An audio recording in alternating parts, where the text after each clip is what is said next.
ताकि क्रीमिया पर जब हमले किए जाएं तो रूस जवाबी कार्रवाई करने के लायक ही ना बचे और बाकी काम यूक्रेन के ड्रोन और मिसाइल पूरा कर दें।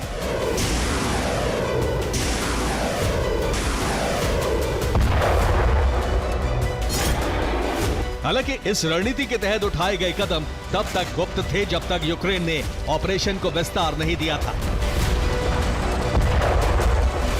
पर अब इस ऑपरेशन को विस्तार दिया जा चुका है, जिसका प्रमाण है रूसी रक्षा मंत्रालय की रिपोर्ट, जिसमें दावा किया गया है कि रूस ने काला सागर में 61 यूक्रेनी ड्रोन को नष्ट किया है। इनमें 32 ड्रोन क्रीमिया क्षेत्र में नष्ट किए गए हैं, 13 ड्रोन रोस्टोव क्षेत्र में, 5 ड्रोन ब्रियांस्क में, 2 तुला और 2 ड्रोन मॉस्को क्षेत्र में।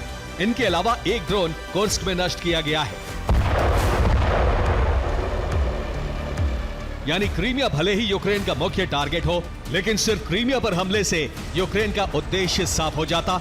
इसलिए यूक्रेन ने रूस के नागरिक बुनियादी ढांचे, रूसी सैनिक, रक्षा उद्योग, सैन्य कमान और संचार सुविधाओं को भी टारगेट बनाया है।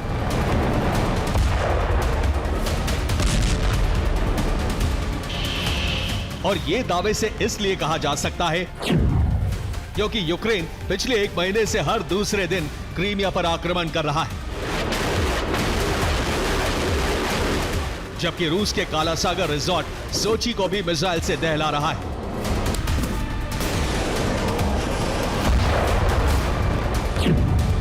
दावा है कि यूक्रेन ने मिसाइल से रिजॉर्ट शहर सोची को दहलाया है, लेकिन यूक्रेन की दागी गई ज्यादातर मिसाइलें रूसी रक्षा प्रणाली ने रोक ली।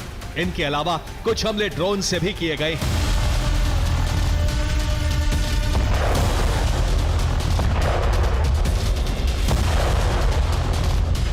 अब सवाल यह है कि आखिर यूक्रेन की आक्रामकता से रूस इतना परेशान क्यों है? क्या रूस के अत्याधुनिक डिफेंस सिस्टम इन्हें रोकने के लिए मुश्किलों का सामना कर रहे हैं?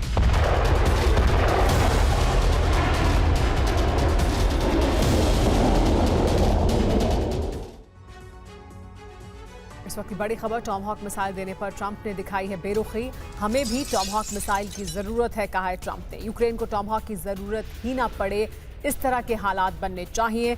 जल्द युद्ध पूरी तरह खत्म ही हो जाएगा, यानी टॉमहॉक की जरूरत नहीं पड़ेगी, ये कहा है डोनाल्ड ट्रंप ने। ज़ेलेंस्की के साथ मुलाकात के बाद ज़ेलेंस्की टॉमहॉक चाहते थे।